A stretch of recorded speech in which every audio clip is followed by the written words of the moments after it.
बौद्धिक आतंकवाद। यहां कक्षा में बच्चा जाता है तो गा से गाय नहीं पढ़ाया जाता, ग से गधा पढ़ाया जाता है। जब भगत सिंह, राजगुरु और चंद्रशेखर के बारे में they are not freedom fighters, they are not क्रांतिकारी, जो पढ़ाया जाता है ये एक्सट्रीमिस्ट हैं, ये मिलिटेंट है, ये टेररिस्ट हैं।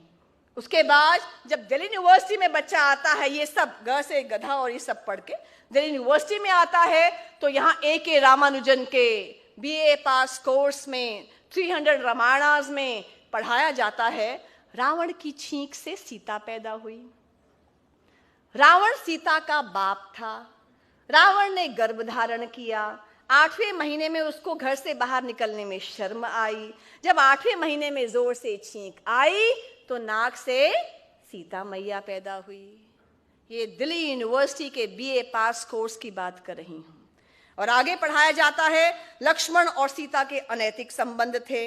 हनुमान एक कामुक व्यक्ति थे जो लंका के शयन कक्षों में रात को विचरा करते थे।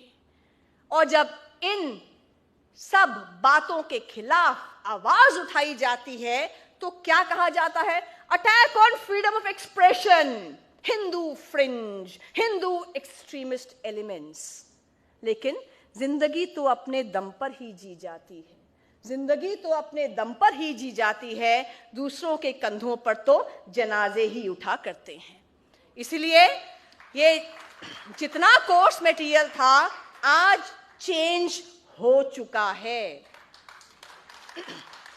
अंत में मैं कहूंगी कि मार्क्सवादी जब विपक्ष में होते हैं तब इनकी विचारधारा का आंकलन मत कीजिए, जब सत्ता में और पक्ष में आते हैं तब विचारधारा का आंकलन कीजिए। पूछिए उस TJ थॉमस से उसका क्या कसूर था कि उसका दाहिना हाथ केरला में इसलिए काट दिया गया क्योंकि उसने एक प्रश्न पूछ लिया था प्रॉफिट मोहम्मद के ऊपर। उसकी पत्नी ने कुछ वर्षों के बाद 10 मार्च को क्यों आत्महत्या कर ली फांसी लगाकर? क्योंकि न्यूमैन क्रिश्चियन कॉलेज ने उनको टर्मिनेट कर दिया था और घर में खाने के लाले पड़ गए थे। पूछिए सर मास्टर जी से कि उनकी दोनों टांगों को क्यों काट दिया गया था? क्योंकि वो मार्क्सवादी परिवार में पैदा हुए, अपराष्ट्रवाद की ओर अग्रसर हो रहे थे। पूछो मास्टर जय किशन से कि क्या उनका जुर्म था कि 8वीं और 9वीं कक्षा के बच्चों के सामने उनकी हत्या कर दी गई। क्यों? क्योंकि एक राष्ट्रवादी व्यक्ति थे, राष्ट्रवाद के पुरोधा थे। इसीलिए these Marxists, when they are in opposition, they talk about freedom of expression. लेकिन जब ये सत्ता में आते हैं, they curb, they crush, they eliminate all opposition.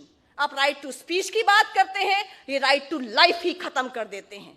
इसलिए ये हमें ना समझाएं कि लिबर्टी क्या है और प्रोग्रेसिवनेस क्या है। मैं यही कहूंगी कि ये जो समय है, ये समय ऐसा है कि एक तरफ वो ताकतें हैं जो देश विरोध में नारे लगा रहे हैं, हिंदुस्तान की बर्बादी तक जंग रहेगी, और दूसरी ओर वो राष्ट्रभक्त ताकतें हैं जो मेरे सामने बैठी हैं और जिनको कहते हैं ना 1.25 लाख से एक लड़ाऊं तभी गोविंद सिंह नाम कहलाऊं। ये इतने सशक्त हैं, मजबूत हैं, आगे बढ़ रहे हैं। दूसरी ओर ये लोग हैं। तो ना हम झुकेंगे, ना रुकेंगे, ना टूटेंगे, क्योंकि जो पत्थर चोट लगकर टूट जाता है वह कंकड़ हो जाता है, और जो पत्थर उस चोट को सह जाता है वह शंकर हो जाता है। हम जहां खड़े होंगे, जो हमारी सामर्थ्य होगी, हम 4 लोगों के बीच में होंगे, हम स्टूडेंट्स के बीच में होंगे, प्रोफेसर्स के बीच में होंगे, गांव में होंगे, शहर में होंगे, अपना अपना गिलहरी प्रयास जारी रखेंगे। अपने साथियों को राष्ट्रवाद के बारे में बताएंगे, अपने साथियों को बताएंगे कि अभिव्यक्ति की स्वतंत्रता में देश विरोधी नारे नहीं आते हैं, हमें कोई कंफ्यूजन नहीं होनी चाहिए। इसलिए आज मैंने सूर्य से बस जरा यूं ही कहा, आपके साम्राज्य में इतना अंधेरा क्यों रहा? तमा के वो दहाड़ा मैं अकेला क्या करूं? तुम बेफिक्रों के लिए मैं भला कब तक लड़ूं?